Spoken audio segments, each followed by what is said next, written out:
यदि भाग algorithm a बराबर बी क्यूब प्लस आर में a बराबर 72, b बराबर 9, q बराबर 8 तो r का मान क्या होगा। तो हमको रटना नहीं है कि r का मान क्या होगा। तो हम जानते हैं कि a बराबर बी क्यूब प्लस आर होता है। तो हम देखो a बराबर बी क्यूब प्लस आर अपना जगह पर है, बी क्यूब भी अपना जगह पर है, माइनस a कर देते हैं।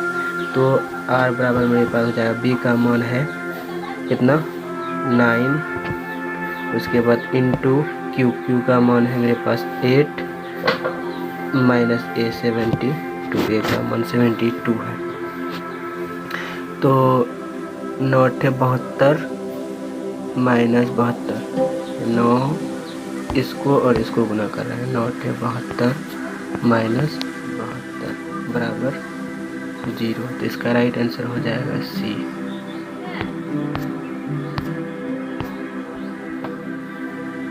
यदि भाग एल्गोरिथम a बराबर बी क्यूब प्लस आर में a बराबर 73, b बराबर 9, q बराबर 8 हो तो r का मान क्या होगा। जस्ट इसी तरह से हम भी करेंगे। देखिए a बराबर b cube plus r, a अपना जगह पर है, माइनस बी क्यू इधर लेते आए, बराबर आर भी अपना जगह पर है। a का मान मेरे पास कितना दिया हुआ है 73, माइनस बी का मान है मेरे पास 9 इंटू क्यू का मान मेरे पास 8 बराबर 8। 73 9 72, 73 माइनस 9 72 बराबर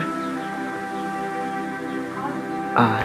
तो 73 में से 72 गया तो 1 बराबर आर का मान कितना हो गया 1। हमको रटना नहीं, इस तरह से सॉल्व करना है दोस्तों। इसी तरह से हम सॉल्व करके आपको बताएंगे ताकि आपको रटना नहीं पड़ेगा। इस तरह से कोई भी क्वेश्चन आएगा मैट्रिक लेवल में तो आप बना सकते हैं। मैं नहीं कहता हूँ ये इम्पोर्टेंट क्वेश्चन है, इस तरह का बहुत सारे क्वेश्चन आ सकता है जो कि नहीं इम्पोर्टेंट भी रहेगा, आप नहीं भी जानते हैं, फिर भी इस तरह से आप पढ़ करके बना सकते हैं। तो आपके लिए सारा इम्पोर्टेंट ही बन जाएगा, या इम्पोर्टेंट हो या ना हो तो आप वो कर सकते हैं। तो इसका राइट आंसर हो जाएगा डी। तो इसका राइट आंसर a बराबर बी की प्लस आर में HCF a, b तथा LCM b, r होगा। तो इसका राइट आंसर हो जाएगा a। चलिए नेक्स्ट क्वेश्चन देखते हैं।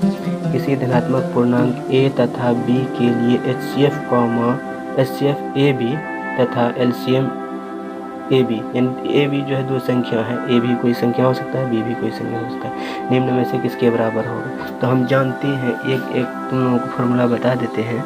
HCF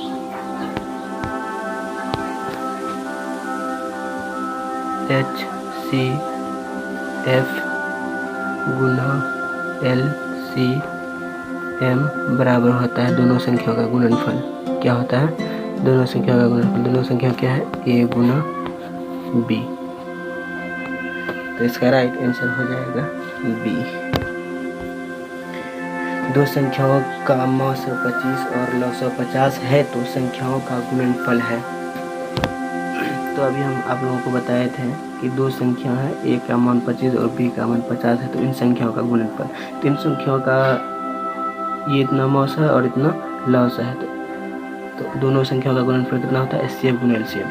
तो दोनों संख्याओं का गुणनफल बराबर, तो a गुना b बराबर हम जानते हैं HCF गुना LCM।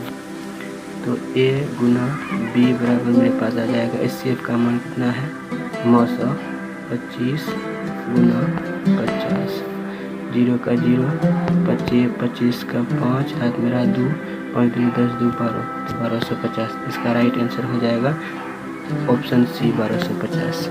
इस तरह से क्वेश्चन को समझना है, ना कि रटना है दोस्तों। यूक्लिड एल्गोरिथ्म प्रयोग करने के जिस क्रम में जब शेषफल शून्य आता है तब उस चरण का भाजक कहलाता है। तो क्या कहलाता है, इसका राइट आंसर हो जाएगा ऑप्शन ए 900 कहलाता है। तो नेक्स्ट क्वेश्चन चलते हैं।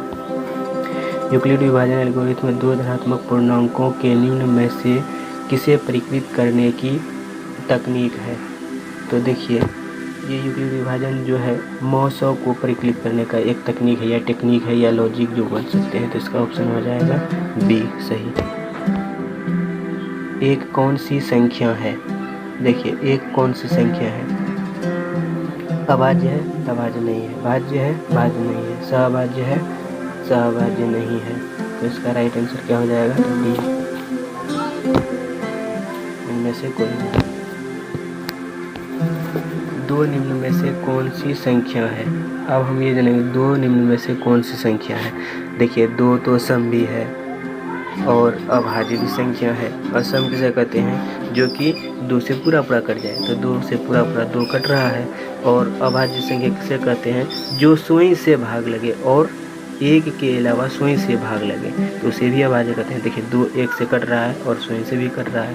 तो ये सम और अभाज्य दोनों है। तो इसका राइट आंसर हो जाएगा ऑप्शन डी। नेक्स्ट क्वेश्चन चलते हैं। ए और बी सह अभाज्य संख्या कहलाते हैं यदि उसका HCF जब 1 हो। दोनों संख्याओं का जब HCF 1 हो तो वो संख्या क्या कहलाता है?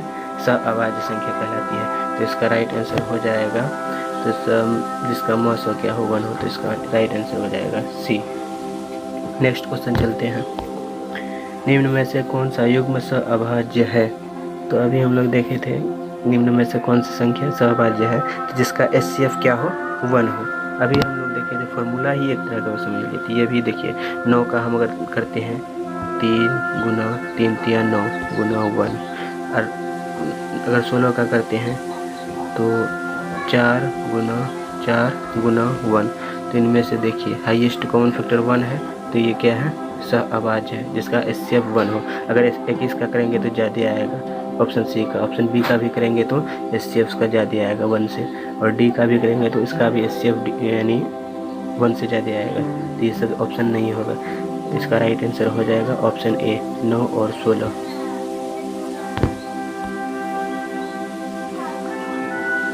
यदि दो धनात्मक पूर्णांक a तथा b जहां a बराबर x स्क्वायर y स्क्वायर तथा b बराबर x y स्क्वायर के रूप में है, जहां x तथा y अभाज्य संख्याएं हैं तथा a, b का HCF। HCF मतलब क्या होता है? हाईएस्ट कॉमन फैक्टर यानी महत्तम समापवर्तक, यानी ज़्यादा कॉमन किस में आ रहा है? तो देखिए पहली संख्या है मेरे पास क्या? a बराबर है, देखो हम इसको लिख सकते हैं x गुना y गुना y। अब b संख्या मेरे पास क्या है? x गुना y गुना y। तो इसमें देखिए दो पेयर में से हम लोग एक ठो लेते हैं। इनमें से हो गया x, इनमें से हो गया एक, इनमें से हो गया x, y गुना y। तो हो जाएगा मेरा इसका ऐसे क्या है? x गुना y स्क्वायर। इसका राइट आंसर है x गुना y स्क्वायर। इसका राइट आंसर हो जाएगा बी।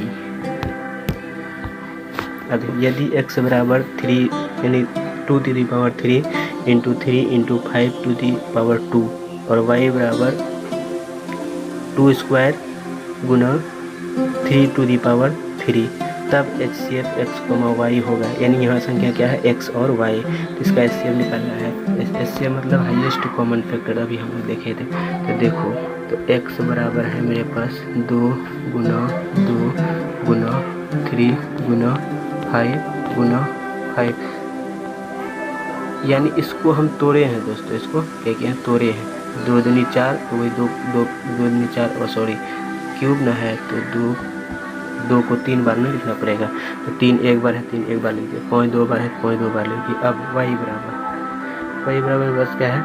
2 का स्क्वायर मतलब 2 2 बार है गुना 3 3 बार है, 3 बार है तो 3 बार लिख देते हैं। इसमें से पेयर बनाते हैं। ये देखिए ये दोनों मिलकर के एक पेयर, और ये दोनों मिलकर के एक पेयर, और ये दोनों मिलकर के एक पेयर। मतलब क्या है? 2 आया, फिर 1 2 आया, फिर 3 आया, तो इसका हो जाएगा 2 दूनी 4 या 12। तो इसका 12। तो राइट आंसर हो जाएगा मेरा ऑप्शन सी। दो क्रमागत सम संख्याओं का मौसा होगा। देखिए जब दो क्रमागत सम संख्या जैसे 2 हो गया, 4 हो गया, इसका हमको मतलब क्या करना है? मौसा यानी हाईएस्ट कॉमन फैक्टर यानी HCF निकालना है तो 2 क्रमागत सम संख्या का मौसा हमेशा क्या होता है, 2 होता है, यानी ऑप्शन बी है सही। अब 2 क्रमागत विषम संख्याओं का मौसा निम्न में से कौन है। अब देखिए 2 क्रमागत विषम संख्या, अगर मान लीजिए 3 हो गया, 5 हो गया, क्रमागत मतलब एक के बाद एक, उस तरह का जो मेरे पास 2 क्रमागत विषम संख्या है तो उसका मौसा हमेशा क्या होता है, 1 होता है। तो 1 ऑप्शन ए में है तो ऑप्शन ए सही। अब 16 सबसे छोटी अभाज्य संख्या तथा सबसे छोटी भाज्य संख्या तथा सबसे छोटी अभाज्य संख्या का HCF है, तो इसका ऑप्शन ए सही हो जाएगा, ऑप्शन ए। निम्न में से किस गणितज्ञ ने the book of game of choice पुस्तक लिखी है। तो ये मतलब किस राइटर ने है, तो इसका जे कार्टर ने ये लिखा था, ये आपको याद रखना पड़ेगा दोस्तों। शब्द एल्गोरिथम किस गणितज्ञ के नाम से लिया गया है, तो ये क्या किसने लिखा है, शब्द एल्गोरिथम किस गणितज्ञ के नाम से लिया गया है, तो एल्गोरिथम थ्योरी जिसने दिया है उसका नाम था अल-ख्वारिज़मी, तो उसी के नाम पे इसको रखा गया है, तो ये ऑप्शन ए हो जाएगा सही।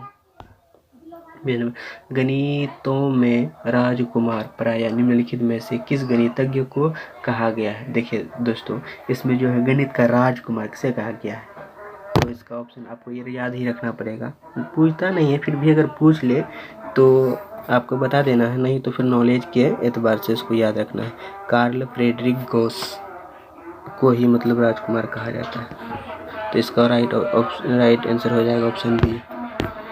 अब 22 डिसक्विशंस अरिथमेटिक किस गणित की कृति है, तो किस गणितज्ञ की कृति होगा, है ना, किस गणितज्ञ इसको मतलब लिखा है या क्या क्या है, तो इसका राइट आंसर हो जाएगा option C, Carl Friedrich Gauss नहीं। किसी पूर्ण m के लिए प्रत्येक संपूर्णांक का रूप है। देख किसी पूर्णांक m के लिए संपूर्णांक का मान क्या होगा, उसके लिए देखिए 2m होगा, कितना होगा 2m, तो इसका राइट आंसर हो जाएगा सी। अब आंसर देखिए किसी पूर्णांक q के लिए प्रत्येक विषम पूर्ण